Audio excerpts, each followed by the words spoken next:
Item ಯಾವುದೇ ಇರಲಿ try ಮಾಡಿ ಆಚಿ ಚಿಕನ್ ಮಸಾಲಾ. ಮಧ್ಯಪ್ರಾಚ್ಯದಲ್ಲಿ ಉದ್ವಿಗ್ನತೆ ಕೊಂಚ ತಗ್ಗಿರುವಂತಹ ಹಿನ್ನೆಲೆಯಲ್ಲಿ ಯುದ್ಧ ಭೂಮಿಯಿಂದ ಕೆಲ ವಿಮಾನ ಸಂಚಾರ ಆರಂಭವನ್ನು ಮಾಡಲಾಗಿದೆ. ಅಲ್ಲಿ ಸಿಲುಕಿದ್ದಂತಹ ಕನ್ನಡಿಗರ ರಕ್ಷಣೆಗೆ ರಾಜ್ಯ ಸರ್ಕಾರ ಕೆಲವು ತುರ್ತು ಕ್ರಮವನ್ನ ಕೈಗೊಳ್ಳಲಾಗಿದೆ. ಇವತ್ತು 18 ಜನರು ಸುರಕ್ಷಿತವಾಗಿ ಭಾರತಕ್ಕೆ ವಾಪಸ್ಸಾಗಿದ್ದಾರೆ. ತವರಿಗೆ ಮರಳಿದ್ದಾರೆ 283 ಮಂದಿ. ಅವರ ವಿವರವೂ ಕೂಡ ಲಭ್ಯವಾಗಿದೆ. ಇನ್ನು 265 ಮಂದಿ ಕೆಲವು ಪ್ರದೇಶಗಳಲ್ಲಿ ಸಿಲುಕಿರುವಂತಹ ಮಾಹಿತಿ ಕೂಡ ಸಿಕ್ಕಿದೆ. ಯುಎಇನಲ್ಲಿ 198 ಕನ್ನಡಿಗರು ಸಿಲುಕಿದ್ದಾರೆ ಅನ್ನುವಂತಹ ಇನ್ಫಾರ್ಮೇಶನ್ ಇದೆ. ಮಾಹಿತಿಯನ್ನ ಹಂಚಿಕೊಂಡಿದೆ ರಾಜ್ಯ ಕಾಂಗ್ರೆಸ್ ಸರ್ಕಾರ. ಅಂದ್ರೆ ಯುಎಇ ಅಲ್ಲಿರುವಂತಹ ಬೆಂಗಳೂರಿಗರು ಎಷ್ಟು ಜನ ಅಂತ ನೋಡ್ತಾ ಹೋಗೋದಾದ್ರೆ 75 ಜನ. ಹಾಗೆ ಯುಎಇ ಅಲ್ಲಿರುವಂತಹ ಬಳ್ಳಾರಿ ಜನರು 26 ಜನ ಇದ್ದಾರೆ. ಹಾಗೆ ಬಹರೇನ್ ಅವರು 31 ಜನ, ಕತಾರ್ 14 ಜನ, ಕುವೈತ್ನಲ್ಲಿ 13 ಜನರಿದ್ದಾರೆ, ಇರಾನ್ನಲ್ಲಿ 4 ಜನರಿದ್ದಾರೆ, ಸೌದಿಯಲ್ಲಿ 4 ಜನ ಬೆಂಗಳೂರಿಗರಿದ್ದಾರೆ, ಹಾಗೆ ಟರ್ಕಿಯಲ್ಲಿ 1 ಬೆಂಗಳೂರಿಗರಿದ್ದಾರೆ. ಮಾಹಿತಿ ಲಭ್ಯ ಇರುವಂತಹ ಕನ್ನಡಿಗರು ಸೇರಿದಂತೆ ಭಾರತೀಯರ ರಕ್ಷಣೆಗೆ ಇಂಡಿಗೋ ವಿಮಾನ ವ್ಯವಸ್ಥೆಯನ್ನು ಮಾಡಲಾಗಿದೆ. ಇಂಡಿಗೋದಿಂದ ನೇರವಾಗಿ ಭಾರತ ಪ್ರಯಾಣಕ್ಕೆ 10 ವಿಶೇಷ ವಿಮಾನಗಳ ಕಾರ್ಯಾಚರಣೆ ಮಾಡಲಾಗ್ತಾ ಇದೆ. ನಿರ್ಬಂಧಿತ ವಾಯು ಪ್ರದೇಶವನ್ನು ತಪ್ಪಿಸಿ ಪರ್ಯಾಯ ಮಾರ್ಗಗಳಲ್ಲಿ ವಿಮಾನ ಸಂಚಾರವನ್ನ ಮಾಡಲಾಗುತ್ತೆ. ಪ್ರಯಾಣಿಕರು ವಿಮಾನ ನಿಲ್ದಾಣಕ್ಕೆ ಹೋಗುವ ಮೊದಲು ಫ್ಲೈಟ್ ಸ್ಟೇಟಸ್ ಅನ್ನ ಪರಿಶೀಲನೆ ಮಾಡಿ ಬರುವಂತೆ ಕಡ್ಡಾಯಗೊಳಿಸಲಾಗಿದೆ.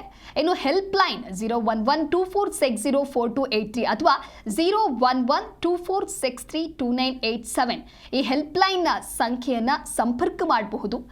ಇನ್ನು ಏರ್ ಸೇವಾ ಪೋರ್ಟಲ್ ಮೂಲಕ ಮಾಹಿತಿಯನ್ನ ಪಡೆಯೋದಕ್ಕೆ ಕೆಲವು ಇನ್ಸ್ಟ್ರಕ್ಷನ್ಗಳನ್ನ ಕೂಡ ನೀಡಲಾಗಿದೆ. ಕರ್ನಾಟಕ ನಿವಾಸಿ ಆಯುಕ್ತರ ಕಚೇರಿ ದೆಹಲಿ ಸಮನ್ವಯ ಸಕ್ರಿಯವಾಗಿದೆ. ಇದಕ್ಕೆ ಸಂಬಂಧಪಟ್ಟಂತೆ ಮತ್ತಷ್ಟು ಮಾಹಿತಿಯನ್ನ ನೀಡಲಿದ್ದಾರೆ ನಮ್ಮ ಪ್ರತಿನಿಧಿ ಮಂಜುನಾಥ್ ದೂರವಾಣಿ ಸಂಪರ್ಕದಲ್ಲಿ. ಮಂಜುನಾಥ್, ಒಂದು ಕಡೆ ಮಧ್ಯಪ್ರಾಚ್ಯದಲ್ಲಿ ಉದ್ವಿಗ್ನತೆ ಕೊಂಚ ತಗ್ಗಿರುವಂತಹ ಹಿನ್ನೆಲೆಯಲ್ಲೇ ಈಗ ಕೆಲ ವಿಮಾನ ಸಂಚಾರ ಆರಂಭ ಆಗಿದೆಯಾ? ಯಾಕೆ ಅಂತ ಹೇಳಿದ್ರೆ ಆ ಸ್ಥಳದಿಂದ ವಿಮಾನ ಸಂಚಾರ ಆರಂಭ ಆಗಬೇಕು ಅಂತ ಹೇಳಿದ್ರೆ ಈಸಿ ಟಾಸ್ಕ್ ಅಂತೂ ಅಲ್ಲ. ರಾಜ್ಯ ಸರ್ಕಾರ ಯಾವ ರೀತಿಯಾದಂತಹ ತುರ್ತು ಕ್ರಮವನ್ನ ಕೈಗೊಳ್ಳಲಾಗಿದೆ? ಸದ್ಯಕ್ಕೆ ಭಾರತಕ್ಕೆ ವಾಪಸ್ ಆಗಿರುವಂತಹ ಸಂಖ್ಯೆ ಎಷ್ಟು? ದಿವ್ಯಾ, ಮಧ್ಯಪ್ರಾಚ್ಯ ದೇಶಗಳಲ್ಲಿ ಅಲ್ಲಿ ದೊಡ್ಡ ಮಟ್ಟದ ಒಂದು ಉದ್ವಿಗ್ನತೆ ಶುರುವಾಗಿರುವಂತದ್ದು ಕಳೆದ 7 ದಿನಗಳಿಂದ ಯುದ್ಧದ ಭೀತಿಯಲ್ಲಿ ತೊಡಗಿರುವಂತ ಕೆಲಸ ಕೆಲ ದೇಶಗಳದ್ದು ನಡೀತಿರುವಂತದ್ದು ಮುಂದುವರೆದ ಭಾಗ. ಆದ್ರೆ ಯುದ್ಧ ಭೂಮಿಯಲ್ಲಿ ನಮ್ಮ ಕನ್ನಡಿಗರು ಸಿಲುಕಿರುವಂತಹ ಹಿನ್ನೆಲೆಯಲ್ಲಿ ಕರ್ನಾಟಕ ಭಾರತ ಸರ್ಕಾರ ಅಗತ್ಯ ಕ್ರಮಗಳನ್ನ ಈಗಾಗಲೇ ಕೈಗೊಳ್ಳುವಂತ ಕೆಲಸ ಆಗಿದೆ. ಅಲ್ಲಿ ಯಾರ್ಯಾರು ಯುದ್ಧ ಭೂಮಿಗಳಲ್ಲಿ ಇರುವಂತಹ ಕನ್ನಡಿಗರೇ ಆಗ್ಬೋದು. ಫಾರ್ ಎಕ್ಸಾಂಪಲ್ ಬೇರೆ ಬೇರೆ ರಾಜ್ಯದವರು ಕೂಡ ಆಯಾ ರಾಜ್ಯ ಸರ್ಕಾರಗಳು ಅವ್ರನ್ನ ಕರೆಸ್ಕೊಳ್ಳುವಂತ ಕೆಲಸ ಆಗ್ತಾ ಇದೆ. ಪ್ರಾಣಾಪಾಯಕ್ಕೆ ತೊಂದರೆ ಇಲ್ಲದಂತ ಒಂದು ಅಗತ್ಯ ಕ್ರಮಗಳನ್ನ ಪಾಲನೆ ಮಾಡುವಂತ ಕೆಲಸ ಆಗ್ತಾ ಇದೆ. ಅದೇ ರೀತಿಯಾಗಿ ರಾಜ್ಯ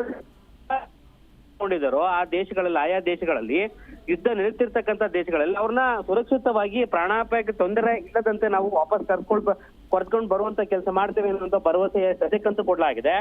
ಸದ್ಯಕ್ಕೆ ಸಿಲುಕಿರುವಂತ ಕನ್ನಡಿಗರ ರಕ್ಷಣೆ ಸಂಬಂಧಪಟ್ಟಾಗಿ ಇಂದು 18 ಮಂದಿ ಸುರಕ್ಷಿತವಾಗಿ ಭಾರತಕ್ಕೆ ತೆರಳಿರುವ ಬಗ್ಗೆ ಕರ್ನಾಟಕ ಸರ್ಕಾರ ಈಗಾಗಲೇ ಮಾಹಿತಿಯನ್ನು ಹೊರಡಿಸಿರುವಂತದ್ದು. ಇಂದು ಬೆಳಗ್ಗೆ 10 ಗಂಟೆಯ ತನಕ 283 ಮಂದಿ ವಿವರವನ್ನ ಸದ್ಯಕ್ಕೆ ಲಭ್ಯ ಆಗಿದೆ ಅನ್ನುವಂತ ಮಾಹಿತಿಯನ್ನ ಈಗಾಗಲೇ ಕೊಟ್ಟಿದೆ. 265 ಮಂದಿ ಇನ್ನೂ ಕೆಲವು ಪ್ರದೇಶಗಳಲ್ಲಿ ಸಿಲುಕಿರುವಂತಹ ಮಾಹಿತಿ ಬಗ್ಗೆಯೂ ಕೂಡ ಸರ್ಕಾರದ ಒಂದು ಅಧಿಕೃತ ಆದೇಶದಲ್ಲಿ ಮಾಹಿತಿ ಬಹಿರಂಗ ಆಗಿರುವಂತದ್ದು. ಯುಎನಲ್ಲಿ 198 ಕನ್ನಡಿಗರು ಸಿಲುಕಿರೋ ಬಗ್ಗೆ ಮಾಹಿತಿ ಹಂಚಿಕೊಂಡಿರುವಂತಹ ಹಿನ್ನೆಲೆಯಲ್ಲಿ ನೋಡೋದಾದ್ರೆ ಒಟ್ಟು ಬೆಂಗಳೂರಿಗರೇ 75 ಮಂದಿ ಯುಎನಲ್ಲಿ ಸಿಲುಕಿರುವಂತಹ ಮಾಹಿತಿಯನ್ನ ಕೊಡ್ತಾ ಇರುವಂತದ್ದು. ಬಳ್ಳಾರಿ ಜನರು ಇಲ್ಲಿಂದ ಪ್ರವಾಸ ಹೋಗಿ ಅಲ್ಲಿ ಅಲ್ಲಿ ಕೆಲಸಗಳನ್ನ ಮಾಡ್ಕೊಂಡಿರುವಂತವ್ರು 26 ಜನ. ಬಹ್ರೇನ್ ದೇಶದಲ್ಲಿ ಬಹ್ರೇನ್ ಜಿಲ್ಲಾ ಪ್ರಾಂತ್ಯದಲ್ಲಿ 31, ಕತಾರ್ನಲ್ಲಿ 14, ಕುವೈತ್ನಲ್ಲಿ 13 ಜನ, ಇರಾನ್, ಸೌದಿ, ಟರ್ಕಿ 4 ಮತ್ತು ತಲಾ 1 ಜನ ಸಿಲುಕಿರೋ ಬಗ್ಗೆ ಮಾಹಿತಿ ಕೂಡ ಈಗ ಸದ್ಯಕ್ಕೆ ರಾಜ್ಯ ಸರ್ಕಾರ ಮಾಹಿತಿಯನ್ನ ಹಂಚ್ಕೊಂಡಿರುವಂತದ್ದು. ಯಾರೆಲ್ಲ ಸಿಲುಕಿದ್ದಾರೋ ಅವರನ್ನ ರಕ್ಷಣೆ ಮಾಡಿ ಭಾರತಕ್ಕೆ ತೆಗೆದುಕೊಂಡು ಬರುವಂತಹ ಕೆಲಸದಿಂದಾಗಿ ಇಂಡಿಗೋ ವಿಮಾನದಿಂದ ಬರೋಬ್ಬರಿ 10 ವಿಶೇಷವಾದಂತಹ ವಿಮಾನ ಸಂಚಾರ ವ್ಯವಸ್ಥೆಯನ್ನ ಭಾರತ ಸರ್ಕಾರ ಈಗಾಗಲೇ ಕಲ್ಪಿಸಿರುವಂತದ್ದು. ಪ್ರಯಾಣಿಕರು ವಿಮಾನ ನಿಲ್ದಾಣಕ್ಕೆ ಹೋಗುವ ಮೊದಲೇ ಫ್ಲೈಟ್ ಸ್ಟೇಟಸ್ ಅನ್ನ ಪರಿಶೀಲನೆ ಮಾಡಿಕೊಂಡು ಯಾವ್ಯಾವ ಭಾಗಕ್ಕೆ ನೀವು ತಲುಪಬೇಕಾದಂತ ಒಂದು ನಿಲ್ದಾಣ ಇರುತ್ತೆ ಅಲ್ಲಿಗೆ ತಲುಪಿ ಎನ್ನುವಂತ ನಿಟ್ಟಿನಲ್ಲಿ ಮೊದಲೇ ತಿಳಿದು ಹೋಗಿ ಎನ್ನುವಂತ ಮಾಹಿತಿಯನ್ನ ಮನವಿ ರೂಪದಲ್ಲಿ ಮಾಡಿಕೊಳ್ಳಲಾಗಿದೆ. ಸೇರಿದಂತೆ ಏರ್ ಸೇವಾ ಪೋರ್ಟಲ್ ಏನಿದೆಯೋ ಆ ಪೋರ್ಟಲ್ ಕೂಡ ಅಧಿಕೃತವಂತ ಮಾಹಿತಿ ಕೂಡ ಲಭ್ಯ ಇರುತ್ತೆ. ಲಭ್ಯ ಆದ ನಂತರ ಇಂಡಿಗೋ ವಿಮಾನ ಏನು ಯಾವ ಜಾಗದಲ್ಲಿ ಇರುತ್ತೋ ನೀವು ಹತ್ರ ಅಂದ್ರೆ ಏನ್ ಆಯಾ ಜಿಲ್ಲಾ ಪ್ರಾಂತ್ಯಗಳಲ್ಲಿ ಯುದ್ಧ ಭೂಮಿಯಲ್ಲಿ ಸಿಕ್ಕಾಕೊಂಡಿರುವಂತ ಕನ್ನಡಿಗರಿಗೆ ನಿಮ್ಮ ಹತ್ತಿರದ ಸೇವಾ ಪೋರ್ಟಲ್ ಏನಿದೆಯೋ ಸೇವಾ ವಿಮಾನ ಇರುವಂತ ಜಾಗವನ್ನ ಅಲ್ಲಿಗೆ ಮಾಹಿತಿ ಪಡೆದುಕೊಂಡು ನೀವು ವಿಮಾನವನ್ನ ಹತ್ತಿ ಭಾರತಕ್ಕೆ ಬರಬಹುದು ಎನ್ನುವಂತ ನಿಟ್ಟಿನಲ್ಲಿ ಸದ್ಯಕ್ಕೆ ಕರ್ನಾಟಕ ಸರ್ಕಾರವು ಕೂಡ ಅಧಿಕೃತವಾದಂತಹ ಮಾಹಿತಿ ಸೇರಿದಂತೆ ದೂರವಾಣಿ ಸಂಖ್ಯೆಗಳನ್ನ ಅಗತ್ಯ ಕ್ರಮಗಳನ್ನ ಏನೆಲ್ಲ ಪಾಲನೆ ಮಾಡ್ತಾ ಇದೀವಿ ಎನ್ನುವಂತ ಮಾಹಿತಿಯನ್ನು ಈಗಾಗಲೇ ಬಹಿರಂಗಪಡಿಸುವಂತ ಕೆಲಸ ಆಗಿದೆ. ಒಟ್ಟಾರೆಯಾಗಿ ಯುದ್ಧ ಭೂಮಿಯಲ್ಲಿ ಸಿಲುಕಿರುವಂತ ನಮ್ಮ ಕನ್ನಡಿಗರ ರಕ್ಷಣೆ ಪ್ರಮುಖವಾದಂತಹ ಧ್ಯೇಯ ಎನ್ನುವಂತ ನಿಟ್ಟಿನಲ್ಲಿ ರಾಜ್ಯ ಸರ್ಕಾರ ಏನೆಲ್ಲ ಅಗತ್ಯ ಕ್ರಮಗಳನ್ನ ಅವರನ್ನ ಸೇಫ್ಟಿಯಾಗಿ ಕರ್ಕೊಂಡು ಬರುವಂತ ಕೆಲಸಗಳು ಏನೆಲ್ಲ ಮಾಡ್ಬೇಕು ಎನ್ನುವಂತ ನಿಟ್ಟಿನಲ್ಲಿ ಸದ್ಯಕ್ಕಂತೂ ಮಾಡ್ಲಾಗ್ತಾ ಇದೆ. ಬೆಂಗಳೂರಿನಲ್ಲೂ ಕೂಡ ಅದರದ್ದೇ ಆದಂತ ಒಂದು ತಂಡ ಅವರನ್ನ ವಾಪಸ್ ತರುವಂತಹ ಕೆಲಸವನ್ನು ಕೂಡ ಮಾಡ್ಲಾಗ್ತಾ ಇದೆ. Divya. Okay, thank you Manjunath ನಿಮ್ಮೆಲ್ಲ ಮಾಹಿತಿಗಾಗಿ.